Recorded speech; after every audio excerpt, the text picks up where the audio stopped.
Pensé que mi novio se había ido a entrenar al ejército, pero estaba en un centro de rehabilitación por abusar de una niña. Tenía 15 años y creía que el amor era eso, mensajes largos, risas tontas, promesas que sonaban enormes. Él se llamaba Caleb. Bueno, así le voy a decir. Tenía 16, y para mí era lo más cercano a un sueño. No era el típico chico popular, pero tenía esa forma de hablar que te hacía sentir importante, como si todo lo que decías valiera la pena. Llevábamos apenas unos meses cuando me habló de su plan. Quería seguir los pasos de su papá y entrar al ejército. Me enseñó una página de internet de un campamento de entrenamiento militar. Decía que era de julio a noviembre, durante el siguiente año escolar. Me acuerdo de cómo se le iluminaban los ojos al contarlo. Yo trataba de sonreír, pero por dentro solo pensaba en cuánto lo iba a extrañar. 4 meses sin verlo, sin poder abrazarlo. Cuando llegó julio, lo despedí llorando. Él también, aunque trató de hacerse el fuerte. Sus papás me explicaron que en el campamento no podía usar teléfono, que solo podríamos comunicarnos por cartas. Me ofrecieron llevar mis cartas hasta él. Me pareció tierno, como de película. Y así empezó esa rutina que se volvió mi mundo. Cada día le escribía algo, lo que comí, lo que soñé, lo que lo extrañaba.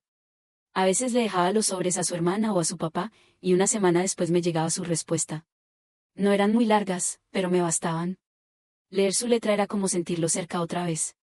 Y así pasaron los primeros 2 meses, creyendo que todo seguía bien. Al principio, todo era constante, mis cartas, las suyas, ese pequeño hilo que nos mantenía conectados. Pero de repente, algo cambió. Sus respuestas empezaron a llegar cada vez más tarde. Primero una semana, luego 2, después nada. Yo seguía escribiendo igual, todos los días. No quería que pensara que me había rendido. Le contaba cosas normales, incluso sabiendo que quizás nunca las leería. A veces, cuando entregaba las cartas a su familia, notaba algo raro. Su papá no me miraba mucho, su hermana parecía nerviosa, pero yo no quise imaginar lo peor. Pensaba que tal vez el entrenamiento era más duro o que no tenía tiempo para escribir. Pasaron 3 semanas sin respuesta. Luego un mes. Ahí sí empecé a sentir ese vacío que se mete en el pecho cuando algo no encaja. Les pregunté a sus papás si sabían algo. Me dijeron que el programa se había extendido, que él se iba a quedar todo el año escolar, sin comunicación. Que no podía ni escribir. Me quedé callada, fingiendo que entendía, pero por dentro sentí que eso era el final. Seguí guardando las cartas, sin enviarlas. Me daba miedo tirarlas, como si hacerlo fuera aceptar que todo había terminado.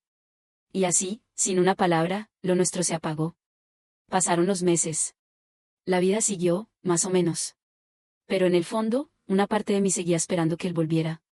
Y cuando lo hizo, un año después, yo no sabía si quería verlo o gritarle. Era julio otra vez.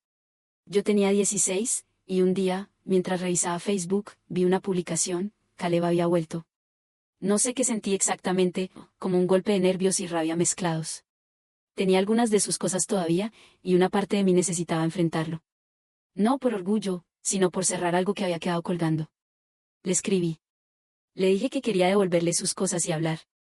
Me respondió con un simple, ok. Cuando llegué a su casa, lo vi salir al porche. Se notaba incómodo, como si quisiera meterse de nuevo y fingir que no me había visto. Pero se quedó.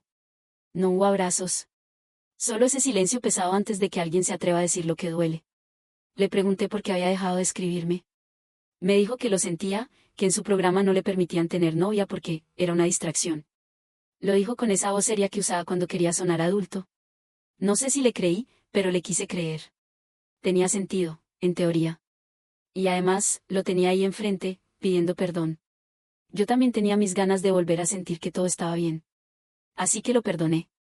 No fue inmediato, pero volvimos a hablar, a salir. Poco a poco, nos reímos de nuevo. Y cuando empezó el nuevo año escolar, ya estábamos juntos otra vez, como si nada hubiera pasado. Y aunque mi cabeza decía, ten cuidado, mi corazón estaba feliz de tenerlo de vuelta. Volver con él se sintió, al principio, como volver a casa. Todo era familiar, las caminatas después de clase, los mensajes antes de dormir, las bromas que solo entendíamos nosotros.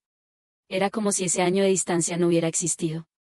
Yo quería creer que todo estaba bien, que lo del campamento había sido solo una pausa rara en nuestra historia. Pero había algo distinto en él. No sabría explicarlo. Era más serio, más callado. A veces se quedaba mirando a la nada, y cuando le preguntaba, decía que estaba cansado. Que el programa había sido duro. Intentaba no insistir, pero algo me daba vueltas en la cabeza. Sus papás lo trataban diferente también, como si lo estuvieran cuidando de más. Yo lo notaba, pero me decía que no era asunto mío, que si él quería contarme algo, lo haría. Así pasaron los meses. Teníamos 17 y ya hablábamos del futuro, de lo que vendría después de la escuela. Yo pensaba que, tal vez, esta vez sí duraría. Que las mentiras, los silencios, todo eso ya había quedado atrás.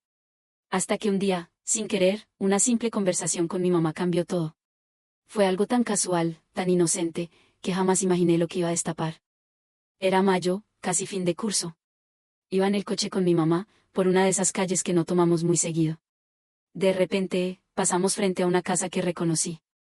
Le dije, medio sonriendo, ahí es donde Caleb me contó que estuvo, ¿te acuerdas? El lugar ese del programa militar.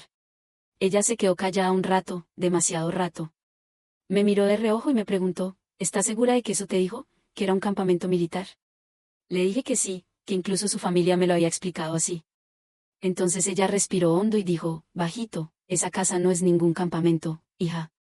Es un centro para chicos con problemas judiciales. No entendía al principio. Me reí nerviosa, pensando que hablaba de adolescentes rebeldes o algo así. Pero ella me corrigió.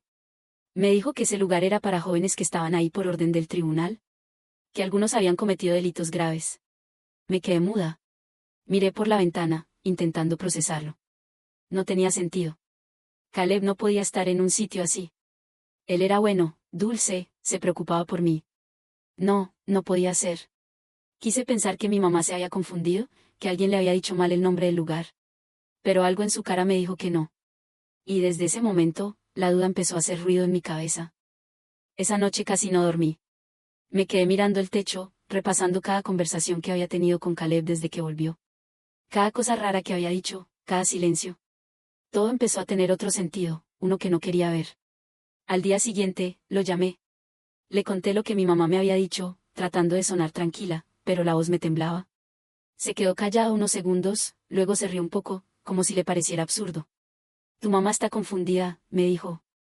¿De verdad crees que te mentiría con algo así? Yo quería decirle que no, que claro que no. Pero algo en su tono me desconectó. No era indignación, ni sorpresa.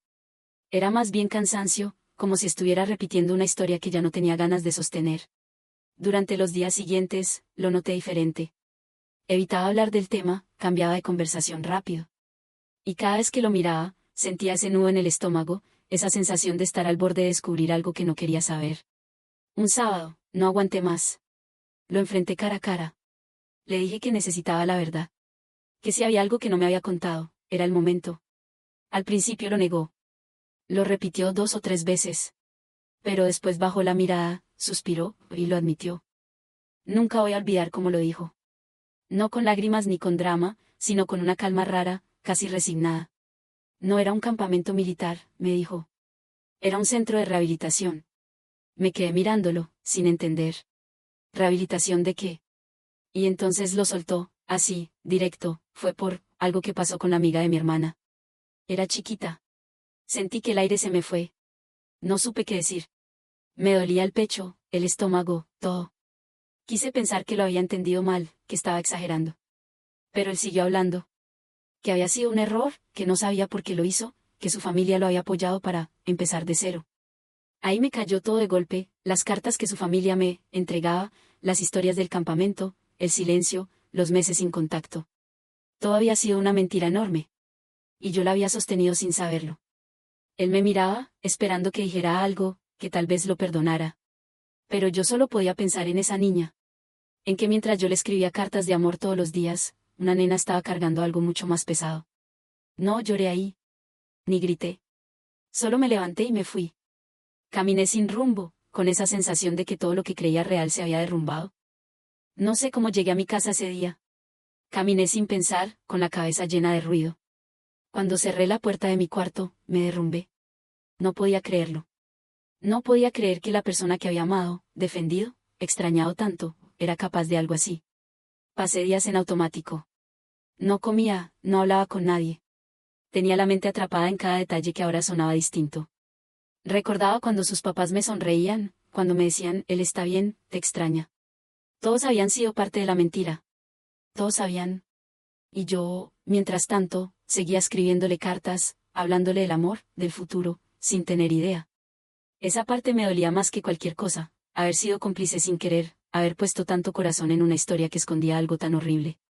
Un día intentó hablarme otra vez. Me mandó un mensaje diciendo que necesitaba explicarse, que había cambiado, que lo habían ayudado. Pero no respondí. No podía. No quería escuchar más. Desde afuera, todo siguió igual, la escuela, los amigos, las clases. Pero yo no era la misma. Algo se me rompió por dentro, algo que no se arregla con tiempo ni con perdones. Y aunque quise olvidarlo, su historia se quedó pegada a la mía, como una cicatriz que no se nota, pero siempre está ahí. El tiempo siguió, aunque yo me quedé un rato estancada en ese punto.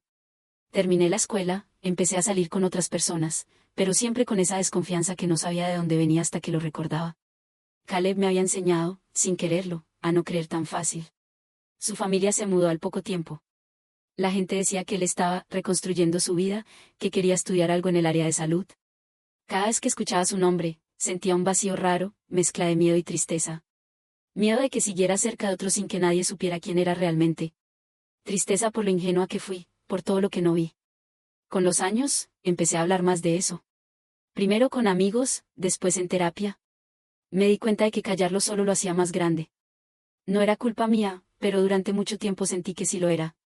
Como si haber estado tan ciega me hiciera parte del engaño. A veces pienso en él, no como persona, sino como una sombra de esa etapa de mi vida. Ya no me da rabia. Me da pena. Pena por lo que hizo, por lo que destruyó, por lo que nunca va a poder reparar. Y también, pena por mí, por la chica que escribía cartas creyendo que el amor bastaba para mantener a alguien bueno. A veces pienso en esa niña. No la conocí, ni siquiera sé su nombre, pero me duele igual. Porque mientras yo vivía una historia de amor adolescente, ella vivía una pesadilla. Y aunque no tuve nada que ver, me siento parte del silencio que la rodeó. Con los años entendí que hay cosas que uno no puede cambiar, por más que duelan. Que hay gente que lleva dentro algo roto que no sabes hasta que es demasiado tarde. Y que confiar no está mal, pero hay que hacerlo con los ojos abiertos. Hoy puedo hablar de eso sin que se me cierre la garganta. Ya no lo cuento desde el dolor, sino desde lo que aprendí. Aprendí a escuchar mi intuición, a no justificar lo que no encaja, a no ponerme al final de la fila por amor.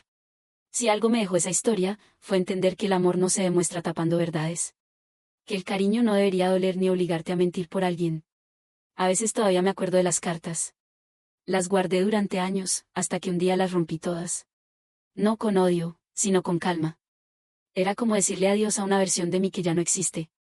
Y aunque me tomó tiempo, hoy sé que esa chica de 15 años hizo lo mejor que pudo con lo que sabía. Y eso, por fin, me alcanza. ¿Qué parte de la historia te impactó más? Si te atrapó, tenemos muchas más. Síguenos para más historias como esta.